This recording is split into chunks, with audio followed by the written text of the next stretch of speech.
How to upload photos from iPhone to iCloud. To get started, first of all go ahead and open up the Settings application on your phone. Settings allow users to customize, control, and secure your devices. Inside the Settings menu, go to your Apple account which displays your name. This takes you to the Apple account screen. Proceed by tapping on iCloud as shown. Here, you can manage your storage and see which apps are using iCloud. Tap on See All under Save to iCloud to view the full list of apps. From the list, find and tap on iCloud Photos.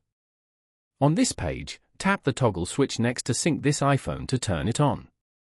Following these steps, you can easily upload photos from iPhone to iCloud. Thank you for watching. Please leave a like if this tutorial helped you, or leave a comment below if you have any questions related to the video.